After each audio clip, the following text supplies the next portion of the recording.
Bismillahirrahmanirrahim. Assalamualaikum warahmatullahi wabarakatuh. Alhamdulillah rabbil alamin. Assalatu wassalamu ala rasulil amin wa ala alihi wa sahbihi ajma'in wa ba'du. Wa qala al-musannifu rahimahullahu ta'ala wa nafa'ana Allahu bihi wa bi'ulumihi fid darain amin. Berkata Imam al-Allamah Syekh Abdul Qadir Al-Jilani, semoga Allah Ta'ala merahmatinya dan kita mendapat manfaat serta barakah ilmunya di dunia dan di akhirat. Amalan yang baik seperti puasa, solat dan zikir dan segala rupa macam ketaatan menjadi penghayatan kaum sufi itu seperti daging darah. Lalu datanglah perlindungan buat diri mereka daripada Allah Ta'ala dalam segala tindak tanduknya. Tidak pernah terpisah dengan mereka walau sedetik masa pun. Umpamanya seperti mereka dalam sebuah kapal yang berlayar di lautan kuasa Tuhannya Azza wa Jalla, dan kapal itu berlayar terus menerus sehinggalah dia tiba di pantai lautan kelembutannya dan kuasa pendekatannya. Maka ketika itu mereka ada kalanya dengan manusia dan ada kalanya dengan Allah Ta'ala. Mereka berpenat lelah ketika berada dengan manusia dan bersenang lenang ketika berada dengan Tuhan Pencipta. Celaka engkau, hai munafik. Apakah engkau pernah dengar berita seperti ini? Dan tidak ada dalam urusanmu sesuatu yang semacam ini. Wahai orang-orang yang sibuk dengan amalannya di rumah-rumah Allah, sedang hati mereka penuh dengan urusan manusia.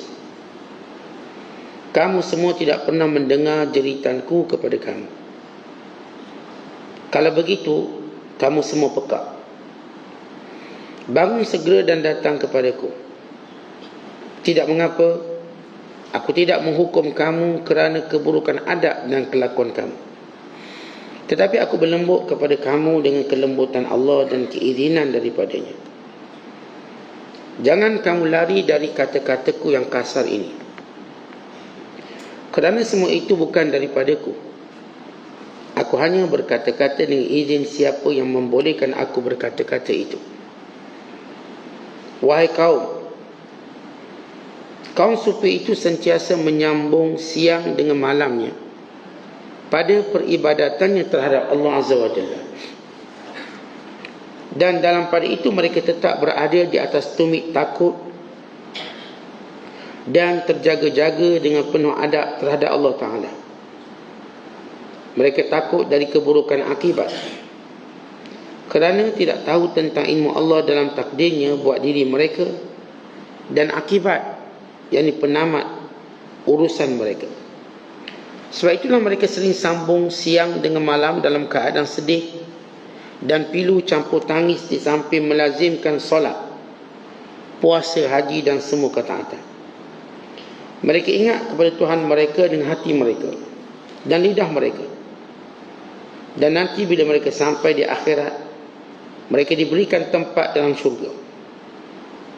Mereka pun melihat wajah Tuhan mereka Azza wa Jalla serta kemuliaannya yang diberikan kepada mereka. Lalu mereka memujinya dan mengucapkan, Alhamdulillahilladzi azhaba anna al-hazan. Segala puji bagi Allah yang telah melenyapkan perasaan sedih pilu itu daripada kami. Bagi Allah Azza wa Jalla, para hamba yang mereka itu sebagai para guru. Mereka ini bersama-sama dengan tok guru mereka, ketua-ketua dan para pemimpin mereka beserta raja-raja mereka akan mengatakan, segala puji bagi Allah yang telah melenyapkan perasaan sedih dan pilu daripada kami di dunia sebelum akhirat. Bila sampai sahaja hati mereka di pintu Tuhan mereka, didapati pintu itu sudah terbuka buat mereka. Pada penyambut pun sudah penuh sesak di situ, dalam keadaan berdiri, dalam berbaris, kerana menunggu kedatangan mereka. Lalu mereka pun disambut oleh para penyambut itu dengan memberi salam dan melambai-lambaikan tangan kepada mereka. Maka masuklah mereka ke dalam rumah pendekatan itu. Lalu melihatlah mereka apa yang tiada pernah dilihat oleh mata, didengar oleh telinga, dan tiada pernah terlintas di hati manusia. Mereka lalu mengatakan, Alhamdulillahillazi azhaba anna al-hazan. Segala puji bagi Allah yang telah melenyapkan daripada kami derita penjauhan dan tabih hijab. Segala puji bagi Allah yang tiada menyibukkan kami dengan dunia dan akhirat dan dengan urusan manusia. Segala puji bagi Allah yang telah mengutamakan kami bagi zatnya dan memilih kami untuk didekatkan kepadanya, serta melenyapkan derita terputus perhubungan dengan dia, kepedihan sibuk dengan selain dia. Segala puji bagi Allah yang menetapkan perhubungan dengannya. Sesungguhnya Tuhan kami itu adalah amat pengampun dan sangat terpuji. Muslimin dan muslimat dan penonton yang dirahmati Allah sekalian, di antara amalan-amalan ketaatan kepada Allah, ianya menjadi suatu nilai antara hubungan hamba dengan Tuhannya. Dan ia juga menjadi nilai kepada ketenangan yang diperolehinya, dan ia juga menjadi nilai hubungannya sesama mereka. Bila Syekh Abdul Qadir Al-Jilani rahmatullahi alaihi rahmatan wasi'ah menyebut antara sifat orang-orang soleh, ibadat menjadi darah daging mereka, menjadi kebiasaan mereka, menjadi kelazatan mereka, menjadi keutamaan mereka, menjadi kesibukan mereka, dan menjadi kekuatan mereka, dan juga sebab kepada perlindungan Allah Ta'ala pada mereka. Manusia akan dilindungi oleh Allah mengikut kadar mereka menjaga hak Allah Ta'ala. Manusia akan dijaga oleh Allah mengikut kadar kita menjaga hak Allah. Dibimbing,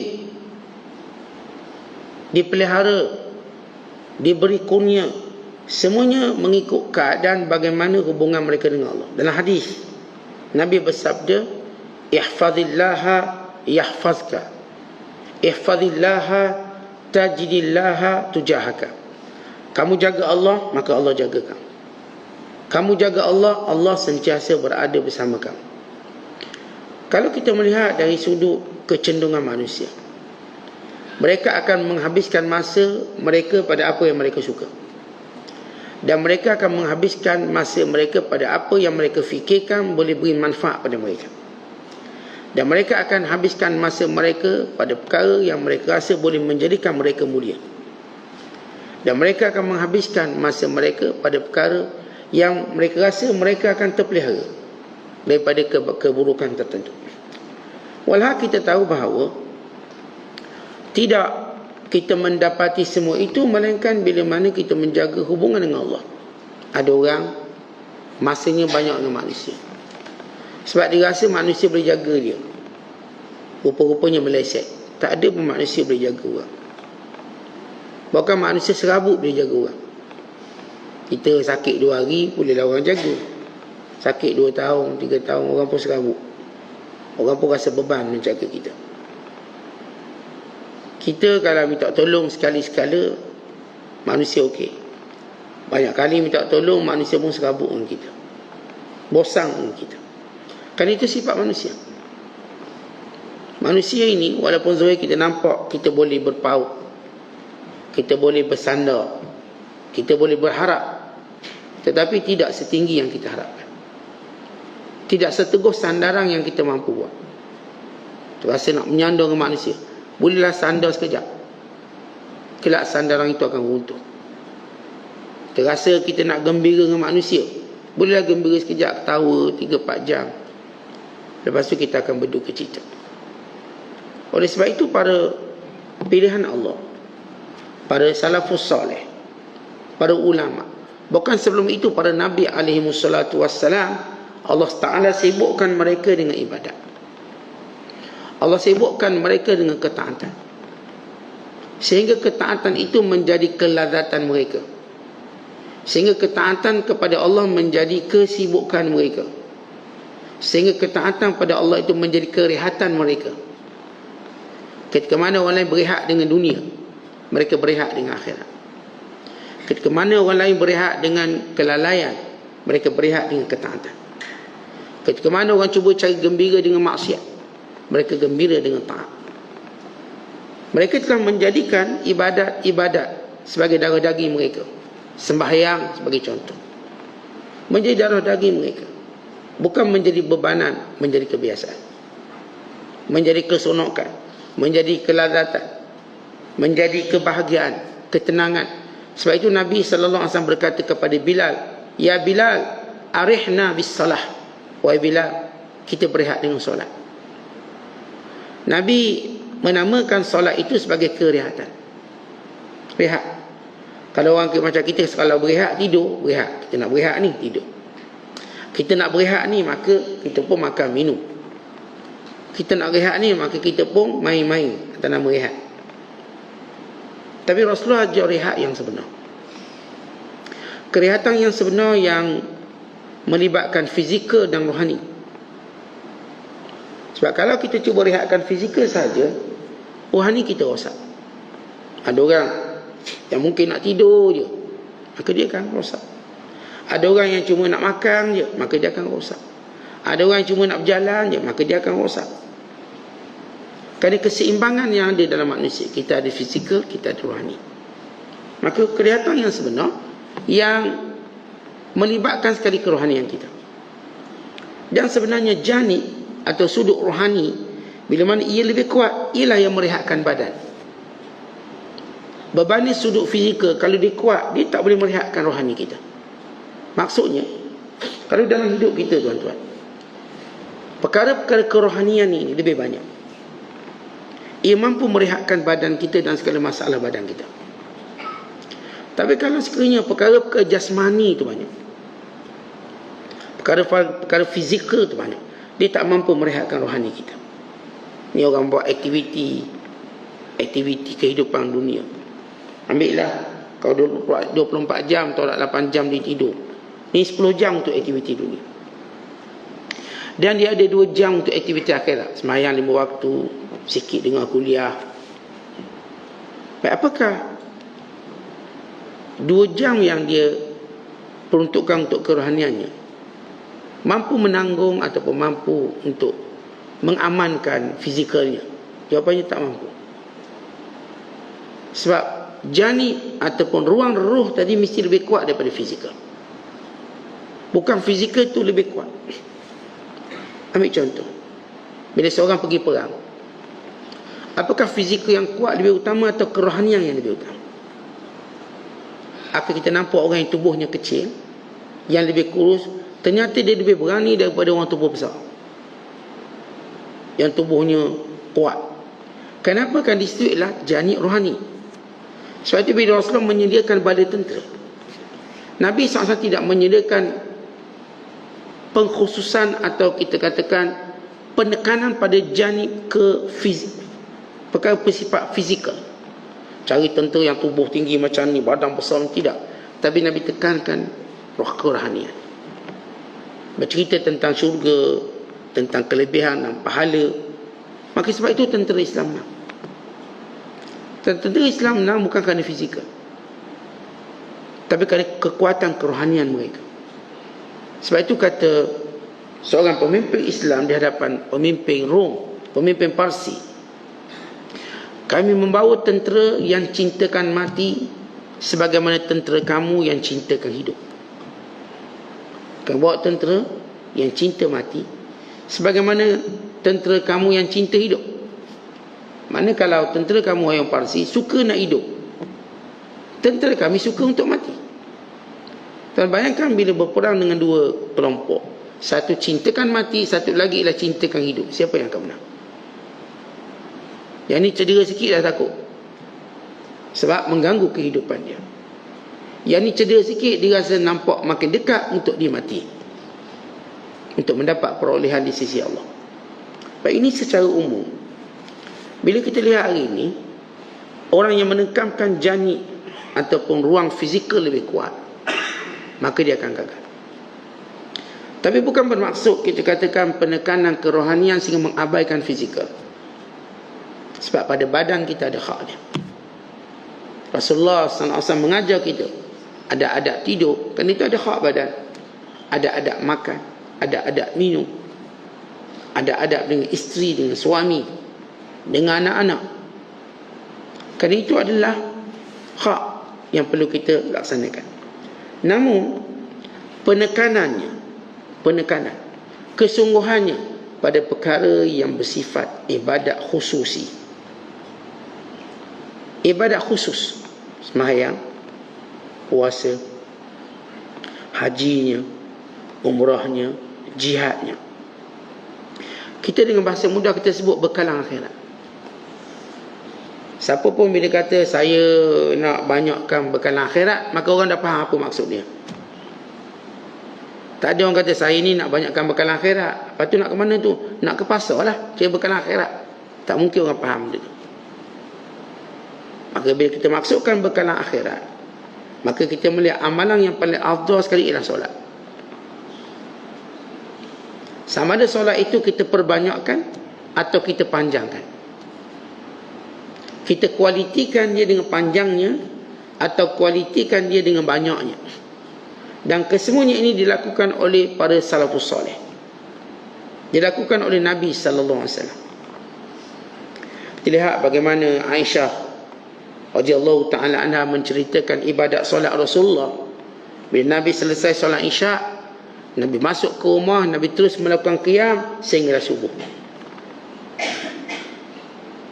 Rasulullah SAW masuk ke rumah Aisyah selepas solat Isyak, maka dia mulakan witirnya 11 rakaat kata Aisyah sampailah ke subuh. Ya, bagaimana Rasulullah membina kualiti ibadat, penekanan ibadat solat. Kata Auf bin Malik al-Ashja'i, ketika mana dia ikut Nabi sallallahu alaihi wasallam solat, yani solat sunat, Rasulullah memulakan solat sunatnya dengan membaca suratul Baqarah. Dan setiap ayat yang dilalui oleh Rasulullah yang merupakan ayat rahmat, Nabi akan berhenti dan Nabi berdoa supaya mendapat rahmat. Setiap ayat yang menceritakan tentang azab, Nabi akan berhenti wakaf untuk Rasulullah berlindung daripada azab Allah Ta'ala. Kemudian Nabi rokok sebagaimana Nabi membaca suratul Baqarah. Dia habis surah Al-Baqarah, 286 ayat Nabi baca. Kemudian Nabi rokok selama itu. Dalam riwayat yang lain diceritakan oleh sahabat bernama Hudzaifah radhiyallahu ta'ala anhu, Rasulullah baca surah Al-Baqarah. Lepas baca Al-Baqarah, Rasulullah baca surah Ali Imran. Kemudian Nabi baca suratul Nisa. Artinya Rasulullah memanjangkan solat, menghabiskan malamnya dengan solat. Maka orang-orang yang menjadi pilihan Allah bermula daripada para Nabi alaihi wassalatu wassalam, maka kita dapati mereka ini meletakkan agenda solat itu penting dalam hidup mereka. Cukup penting. Bukan sekadar solat fardu yang menjadi kelaziman dan kefarduan, bukan solat-solat sunatnya. Sehingga mereka solat sampai peringkat, sampai keadaan yang tidak boleh kita nak sifatkan sempurnanya, panjangnya, bersungguhnya. Hatta Nabi sallallahu alaihi wasallam solat sampai pecah-pecah kakinya, pecah kaki baginda. Dan bagaimana diceritakan bahawa golongan ini yang benar-benar dekat dengan Allah Subhanahu Wa Taala menjadikan ibadat itu sebagai darah dagingnya. Andai dikatakan bahawa di sisi pintu itu ada malakul maut, ataupun esok akan berlaku kiamat, atau dikatakan api neraka sudah siap untuk menerima penghuninya, mereka ini tidak akan bertambah amalan, sebab amalan mereka memang dah penuh. Diriwayatkan daripada Abu Muslim Al-Khawlani. Abu Muslim Al-Khawlani seorang tabi'i yang hidup zaman Rasulullah. Dia tak jumpa Nabi melainkan sesudah wafat. Dia pernah berhadapan dengan Nabi palsu di negaranya. namanya Aswadul Ansi, dan dia dibakar. Maka Allah Ta'ala menyelamatkan tubuhnya daripada terbakar. Saya menjadi ketakutan kepada Aswadul Ansi, sebab dia ni ahli sihir, mengaku jadi Nabi. Tiba-tiba ketika mana dibakar Abu Muslim Khawlani, tak terbakar. Maka reputasi dia jatuh yang mengaku jadi Nabi ni. Maka Abu Muslim Al-Khawlani dihalau keluar daripada Yaman oleh Al-Aswadul Ansi, itu Nabi palsu pada zaman itu. Maka beliau bergerak ke Madinah, dan sampai di Madinah disambut oleh Umar Al-Khattab. Umar Al-Khattab memeluknya sambil berkata, segala puji bagi Allah yang menjadikan dalam umat ini ada orang yang seperti Nabi Ibrahim. Ada kalangan umat ini orang yang seperti Nabi Ibrahim, tidak terbakar. Tak Abu Muslim Al-Khawlani, kalau kita baca berdata ayat tentang bagaimana hebat ibadahnya, sehingga kalau dikatakan inna jahannama tas'aru mastata'tu an azida fi amali, kalau neraka sudah siap menerima penghuninya, aku tidak mampu lagi menambahkan amalanku. Kata kita, kalau sebut neraka ni sedang nak terima penghuni, dan kita mungkin rasa kita salah seorang daripadanya, pasti kita sibuk untuk tambah amalan, sebab kita memang banyak masa lapang tak beramal. Ada seorang ulama namanya Safwan bin Salim, dikatakan, kalau sekiranya esok kiamat aku tidak mampu lagi menambahkan amalan aku. Kalau sebab esok kiamat aku tak mampu tambah amalan. Kenapa? Penuh dah amalan, penuh. Daripada rutin paginya, tengah harinya, petangnya, malam, tengah malam sampai subuh, penuh ibadat. Ya, bagaimana ibadat menjadi darah daging mereka. Diriwayatkan bahawa Mansur bin Mu'tamid, kalau dikatakan kepadanya bahawa di pintu rumah kamu ada malaikat maut sedang tunggu untuk cabut nyawa kamu, maka kata dia, kalau sekiranya di pintu rumah aku tu ada malaikat maut, aku juga tidak mampu lagi tambah amalanku. Tetapi kita ni kalau tahu ada malaikat maut tunggu kita, sibuk cari Quran, sibuk kita berdoa panjang, sibuk kita berzikir. Kenapa? Kerana ruang kosong kita dalam ibadat begitu ketara. Kita perlu mengisinya semula, atau perlu qada apa yang telah pun lepas. Sedangkan mereka, walau dikatakan malaikat maut di tepi pintu, walau dikatakan kiamat akan berlaku esok hari, walau dikatakan neraka sedang menerima penghuninya, amalan mereka tak mampu lagi mereka tambah kerana kesibukannya. Sebab itu diceritakan bahawa Mansur bin Mu'tamir ini, tuan-tuan sekalian, dia solat daripada mula keluar matahari, yakni solat duha, sampailah kepada waktu asar. Ini daripada start keluar waktu duha, dia pun solat duha, solat. Dia punya solat, dia tak berhenti masa solat asar. Dan selepas solat asar dia duduk, dia bertasbih sampai maghrib. Sa'ad bin Bilal radhiyallahu ta'ala anhu, dia dah buat ibadat banyak ni, banyak. Setiap hari Jumaat, hari yang khusus, hari yang umpama hari ini, hari yang di mana kita disunatkan menggandakan amalan, banyakkan amalan. Sebab dia adalah penghulu segala hari. Apapun amalan yang kita buat hari ini secara seminggu, ia lebih berganda. Sebab itu bila orang cari wukuf hari Jumaat, bukan kerana dia menjadi haji akbar, kerana setiap tahun itu memang haji akbar, tapi kerana kelebihan hari Jumaat. Berebut orang nak pergi untuk wukuf hari Jumaat. Ada seorang hamba Allah, tahu ke kalutan haji tahun ni, hari ni haji tahun ni kalut sikit, masalah visa, masalah kota tamu haji cuma sikit, dan kota furada ataupun kota personal pun ada masalah. Ada seorang hamba Allah, dia tahu wukufnya hari Jumaat, dia beritahu kepada sahabat kami, saya nak pergi juga, saya sanggup bayar seorang 500,000, saya sanggup bayar. Kami berlima, kami nak bayar 2.5 juta. Seorang ni 500,000, sanggup bayar. Sebab kami nak kerja hari Jumaat. Kelebihan. Tapi Allah tidak izinkan. Ni walaupun disanggup keluar sejumlah amal besar macam tu, tapi memang dah tak ada tempat. Tak ada tempat. Supaya kita tahu duit bukan segala-galanya untuk buat ibadat. Tapi peluang kita untuk buat ibadat jangan lepaskan. Kerana bila peluang tertutup, walau duit kita banyak, maka kita tambah pun mampu juga buat. Ni sanggup, saya sanggup bayar ni. Cakap 500,000 seorang. Kami berlima, kami sanggup bayar 2.5 juta. Ni cash kami bayar. Bawa kami pergi haji. Nak kejarnya hari Jumaat. Kerana kelebihan. Macam saya sebut tadi, bukan semua keadaan kita ada peluang. Terutamanya bila kita lepaskan peluang daripada awal lagi. Maka ini hari Jumaat, Sa'ad bin Bilal radhiyallahu ta'ala anhu, dia bila datang hari Jumaat, dia perbanyak amalan. Dan bila datang asar Jumaat, kita tahu asar lah waktu mustajab hari Jumaat, yang disebut dalam hadis Nabi SAW, maka dia tu duduk untuk berzikir dan berdoa sampai maghrib. Begitu setiap Jumaat dia lakukan, sehingga menjadi kebiasaan dia.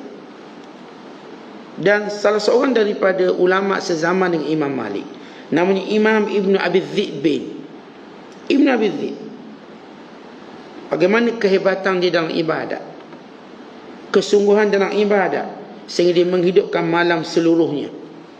Habis malam dihidupkan. Begitu rutin dia.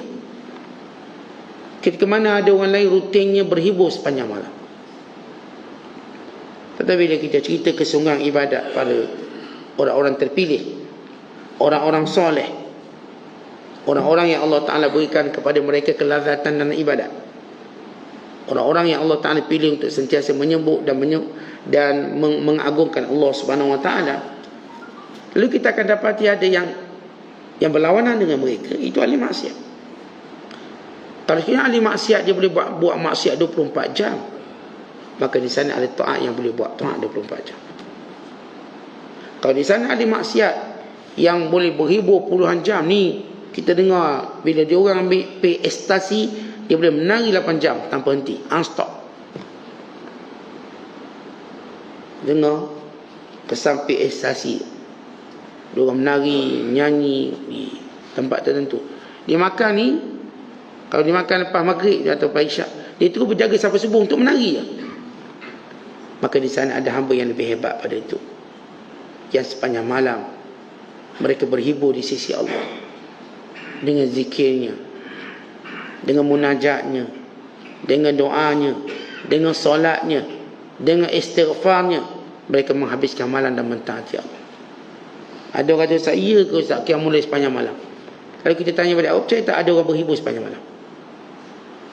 Ada orang ada kekuatan berhibur sepanjang malam, menari sepanjang malam. Awak percaya tak tidak? Ni kelak malam buka dari malam sampai subuh. Mereka tak tidur, mereka buat maksiat. Kalau ada golongan yang seumpama ini, maka Allah akan hadirkan orang taat yang lebih hebat pada mereka, yang lebih hebat pada mereka. Kalau ada yang begitu teruja dengan maksiat, Allah hadirkan orang yang teruja dengan taat.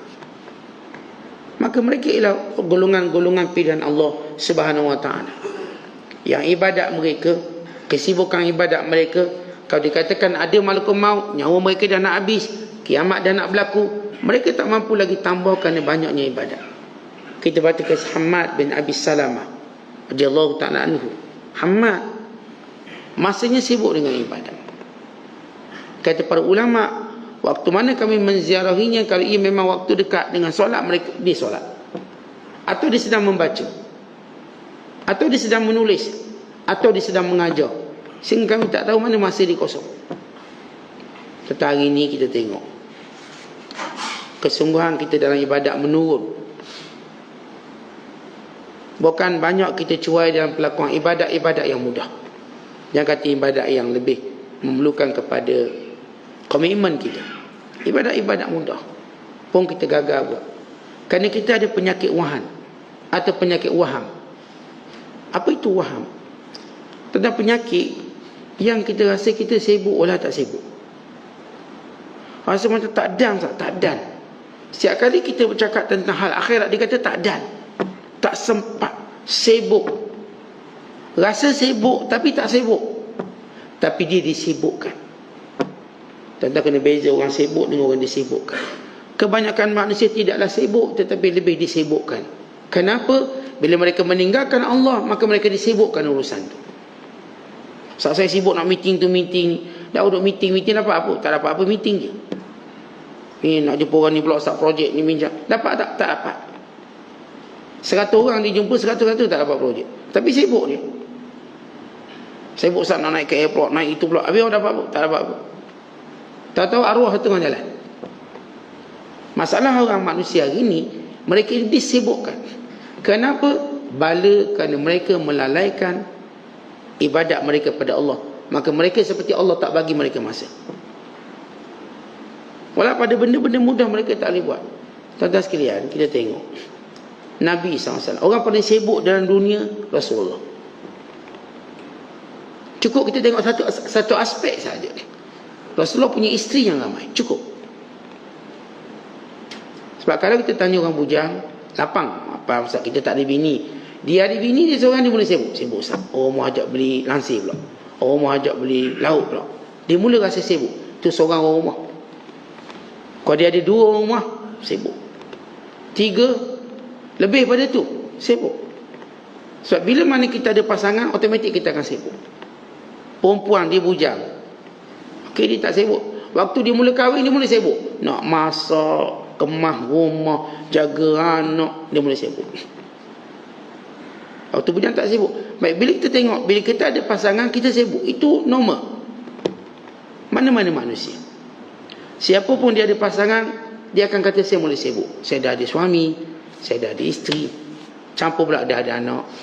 Ada anak usah anak nak hantar sekolah. Ni pagi yang hantar tadika, yang ni hantar sekolah rendah. Yang ni pula ada kombonya, yang ni pula ada hari anugerahnya, hari bertemu ibu bapanya. Oh, sibuk. Sibuk.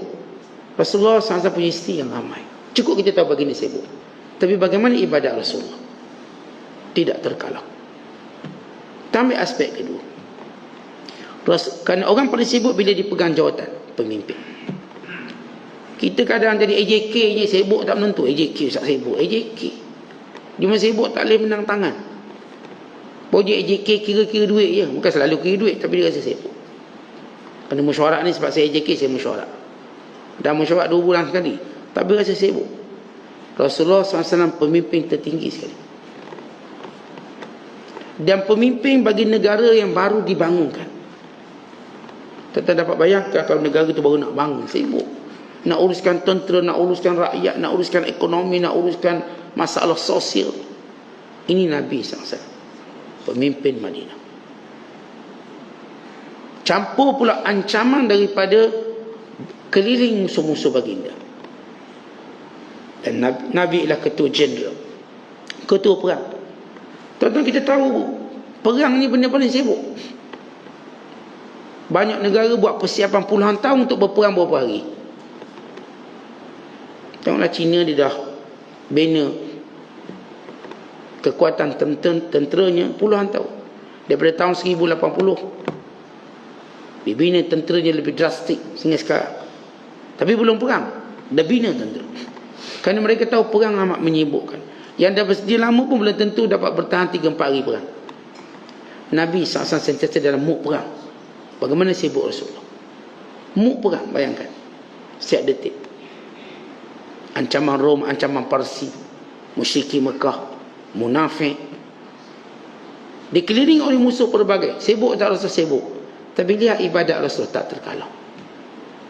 Nabi baca Quran, Nabi duha, Nabi tahajud, Nabi berpuasa sunat. Walau Rasulullah telah dijamin syurga, tapi sibuk dengan ibadat. Maka sahabat mengetahui tidak ada jalan untuk selamat atas dunia melainkan kita sibukkan diri kita untuk ibadat. Kalau kita sibukkan diri kita dengan ibadat, Allah beri kepada kita masa dunia. Tapi kalau kita sibuk dengan urusan dunia, Allah tak beri kita masa ibadat dan masa akhirat. Tak ada. Kerana itu kita lihat orang yang sibuk urusan dunia, dia tak akan ada masa akhirat. Tak akan ada. Setiap kali berhadapan dengan masa akhirat, dia akan keluar dengan cepat dengan berkata, saya sibuk, tak sempat. Takkan tak ada kuliah setengah jam? Tak ada. Takkan tak sempat baca Quran 2 muka surat? Tak sempat. Takkan tak ada untuk solat sekejap, zuhur, asar, maghrib, isyak? Oh, tak ada. Kenapa? Kerana Allah mengambil keberkatan masa ini. Kenapa? Kerana dia pandang rendah tentang kewajibannya beribadat pada Allah. Dia pandang rendah. Tapi dipandang tinggi untuk urusan dunia. Urusan dunia pandang tinggi. Nak jumpa seorang tu siapa? Macam besar sangat. Tapi macam penting jumpa orang tu. Orang ni saya dah janji jumpa orang ni. Besar sangat orang tu. Hatta kadang-kadang tak sempat jumpa mak dia pun. Mak dia tak ada. Padahal orang paling besar dalam hidup kita, mak kita. Sebab syurga bawah tapak kaki dia. Orang paling besar yang kesibukan kita, ayah kita. Kerana redha dia ialah redha Tuhan kita. Ni pun tak ada. Jangan kata masa dia dengan Tuhan, masa orang ini. Ya Allah, letak keutamaan dia. Tapi ada orang yang cuba janji dia projek yang tak berapa zahir. Yang ni sibuk dia. Saya nak bincang projek sikit. Tak apa benda projek. Akhirnya dia tipu macam tu. Scammer.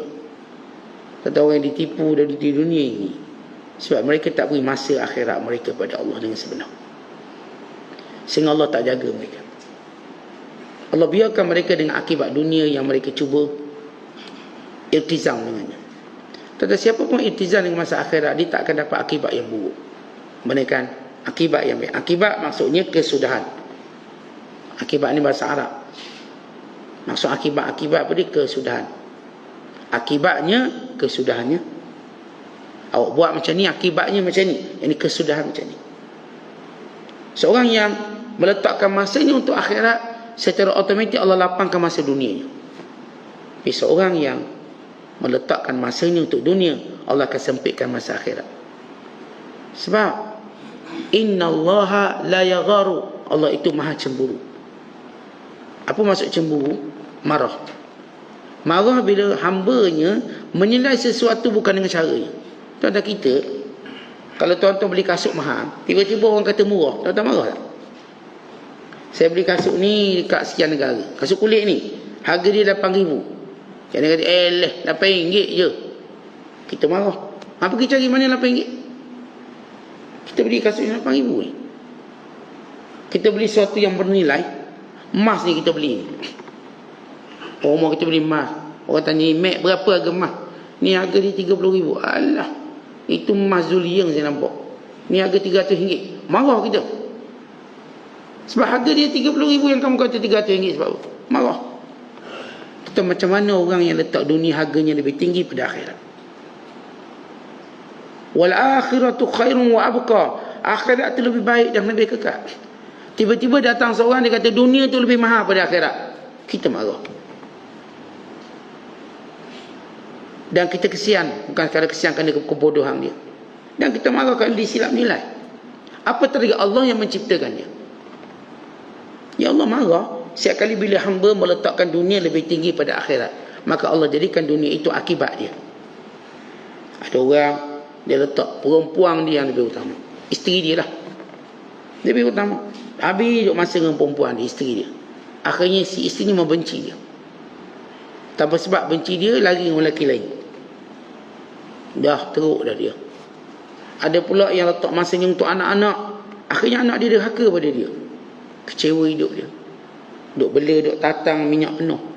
Tiba di saat akhir usia dia, dia diderhakai dan ditinggalkan.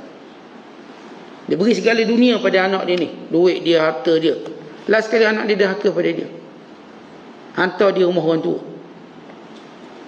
Apa perasaan dia? Kecewa. Tapi lihat kesilapan dia. Artinya muhasabah kita. Bila dunia yang kita bela, yang kita tatang memusuhi kita, kenapa? Kerana kita memusuhi yang mencipta dunia itu. Kerana kita menjauhi diri kita daripada yang mencipta dunia itu. Yang beri dunia pada kita ni Allah. Allah beri untuk memudahkan kita. Bukan untuk menjadikan kita lupa padanya. Allah beri dunia supaya kita bersyukur padanya. Dan untuk memudahkan urusan kita. Dan untuk menjadikan kita makin mudah untuk ingat Tuhan. Dah dunia dah banyak, mudah lagi ingat Tuhan. Kereta 5 buah, takkan tak sampai 1 pun kat masjid. Dah, dia bila makin banyak dunia, makin susah dia ingat Tuhan. Kenapa? Kerana dia mula mengagungkannya. Tentang para sahabat, para ulama, mereka diajar mengagungkan akhirat. Tidak ada benda yang lebih agung daripada akhirat.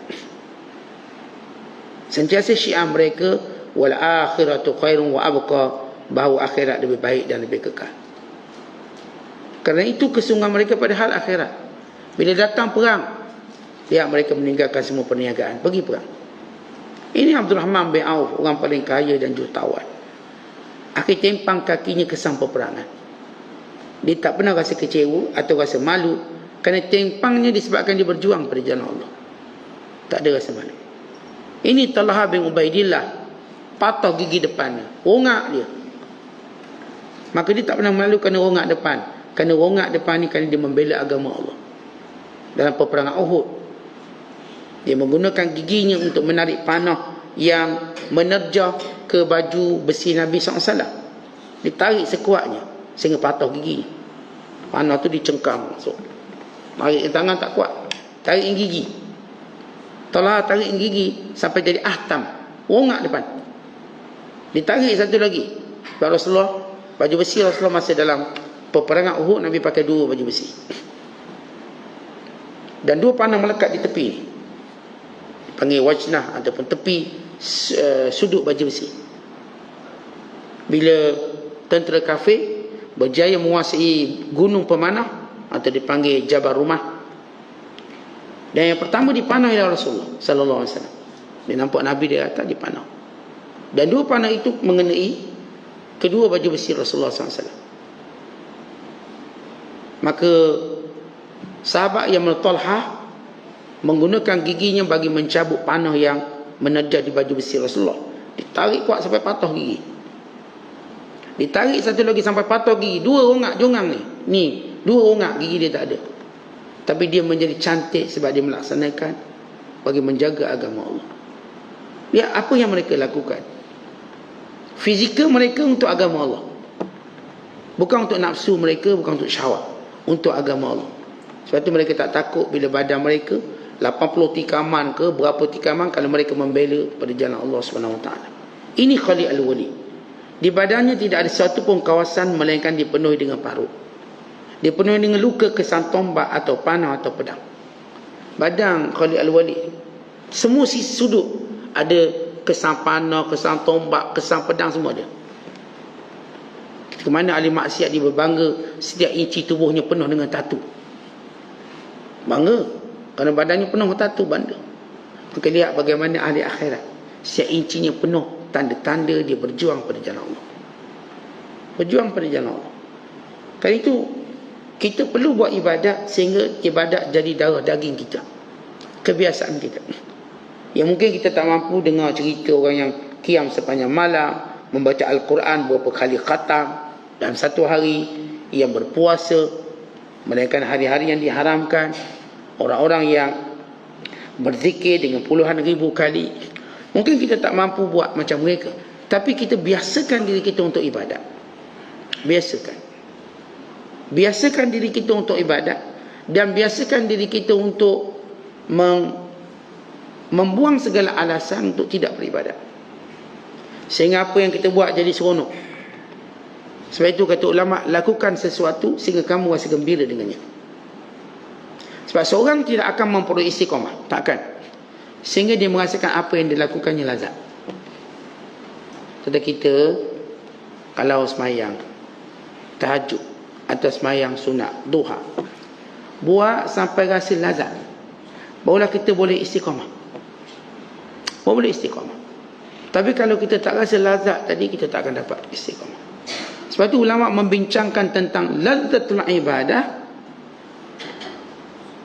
kelazatan ibadat di sisi orang soleh.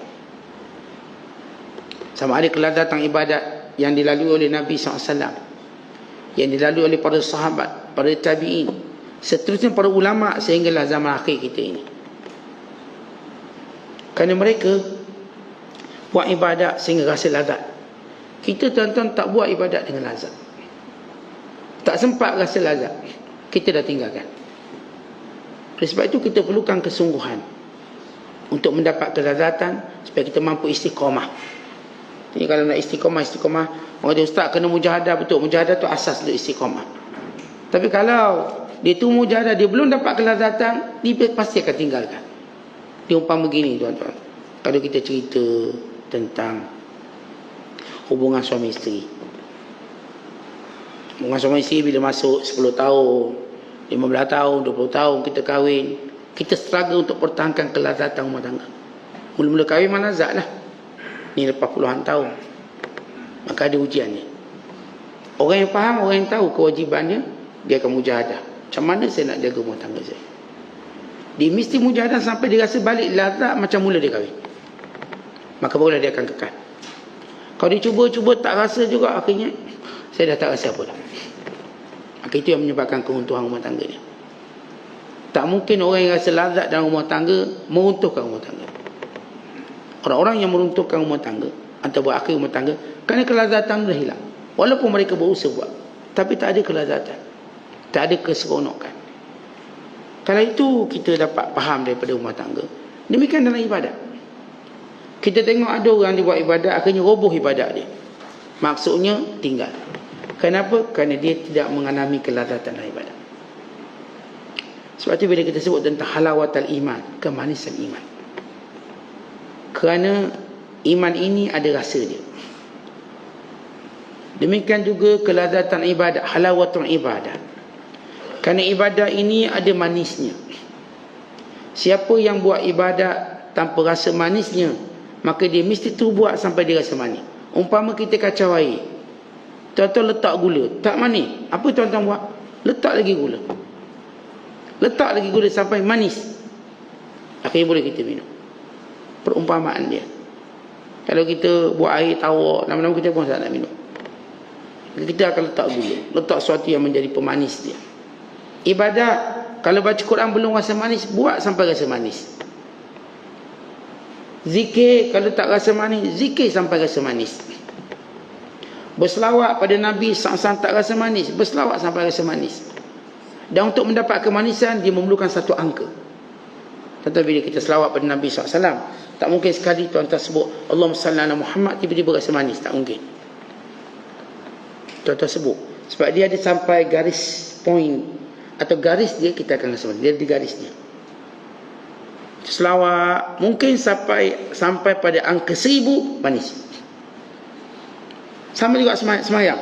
Semayang dia ada garis dia yang akan kita lazat. Mungkin selepas rakaat yang sekian-sekian kita rasa manis. Tuan-tuan tengok macam ni. Kita puasa Ramadan. Mula-mula puasa rasa apa? Rasa nak buka. Itu pukul 3 dah beli makanan berbuka. Sebab nak buka. Itu kadang-kadang 10 pagi dah bayang apa kita nak buka. Dah bayang. Pasar bazar Ramadan pun dah buka dah pukul 10. Masuk hari kedua, kita rasa macam okey sikit lah. Sampailah kita hari penghujung Ramadan, kita rasa sedap puasa. Kadang-kadang sahur pun dah tak, sebab rasa dah okey. Walaupun sahur ni bukan masalah okey tak okey, dia sunnah Nabi.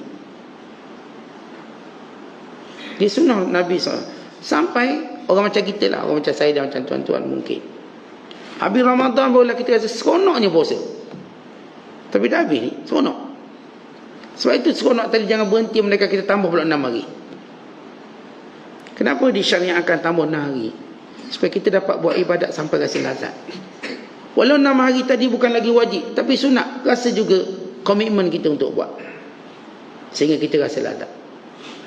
Demikian setiap ibadat dia ada satu garis untuk kita rasa seronok. Kalau tuan-tuan start, saya dah zikir 5,000 kali, tak seronok, tambah lagi sampai dia 6,000, mungkin awak seronok. Saat saya dah selawat pada Nabi SAW sekian banyak, tapi tak rasalah, tak tambah lagi sampai kamu rasa. Kalau kita letak kicap, tak rasa kicap tu, kita tambah lagi kicap sampai rasa kicap.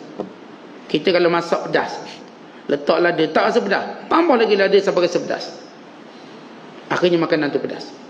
Ibadat, kalau tuan-tuan dengan ibadat tak rasa manis lagi, saat saya ni tak rasa manis, apa patut saya buat? Tambah lagi sampai awak rasa manis. Awak zikir berapa kali? Saya zikir 100 kali, tambah jadi 150. Saat saya qiyamulai ni tak rasa manis. Awak qiyamulai start pukul berapa? 4:30 pagi, buat pukul 3:30 pagi, sehingga awak rasa lazat. Tetapi ini dia cara bagaimana kita nak jadikan ibadat sebagai darah daging kita. Kalau ibadat tak jadi darah daging kita, maka kita tak akan dekat dengan Allah.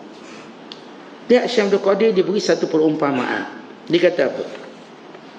Umpama berterusan ibadat tadi, seumpama ibadat tu macam kapal.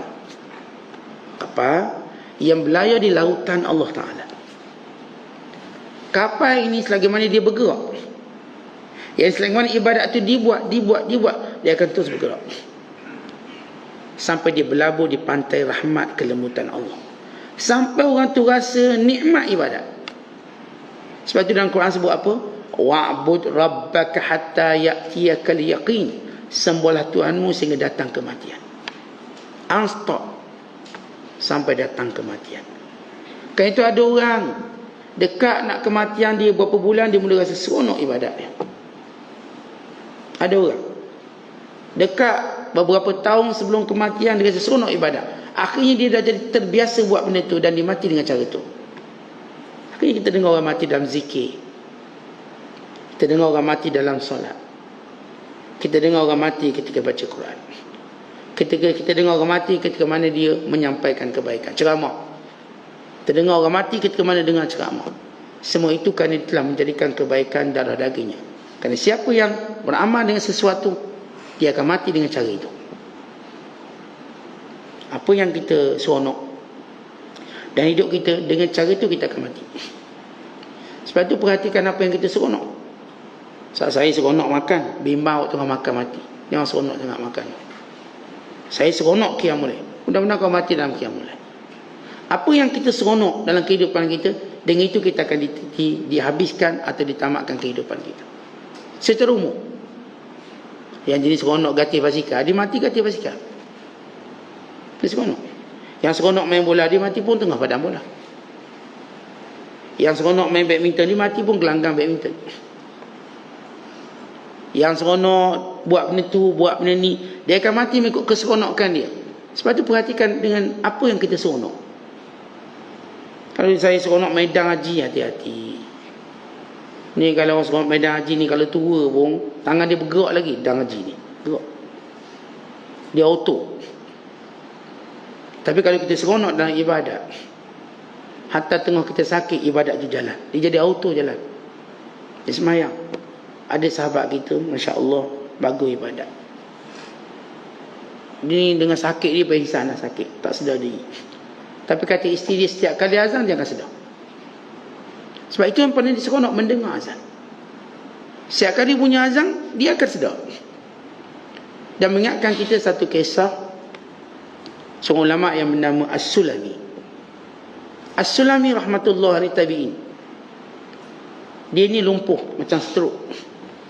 Tapi anehnya bila dengar azan, badannya hilang lumpuh. Untuk dia bangun seketika, ambil wuduk dan solat, kemudian kembali dia rebah.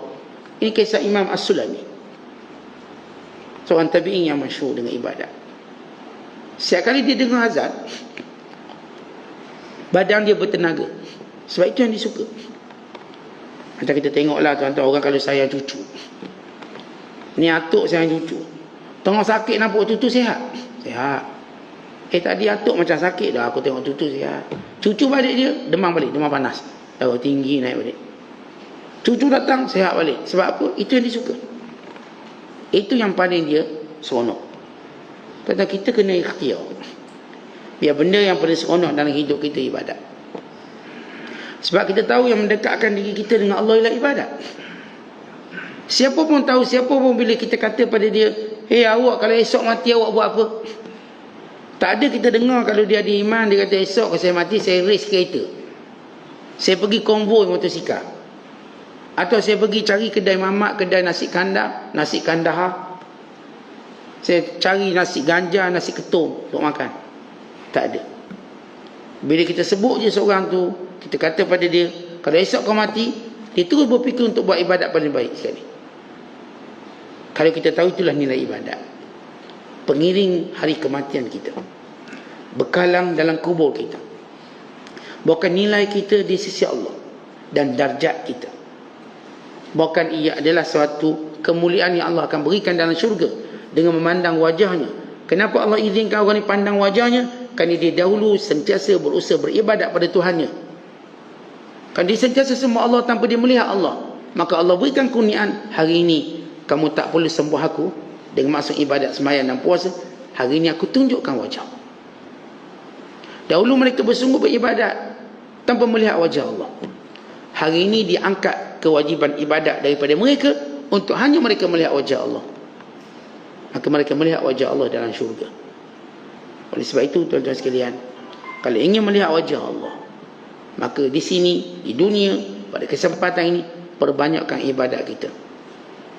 Perbanyakkan penyembahan kita pada Allah, sehingga dia menjadi kebiasaan kita, darah daging. Sampai kita tuan-tuan kalau tak solat duha rasa sesuatu. Kita kalau tak baca Quran hari ini rasa sesuatu. Biar datang perasaan ini. Kita hari ini kalau tak sedekah rasa sesuatu. Kalau tak berselawat rasa kurang. Rasa kita buat satu kesalahan.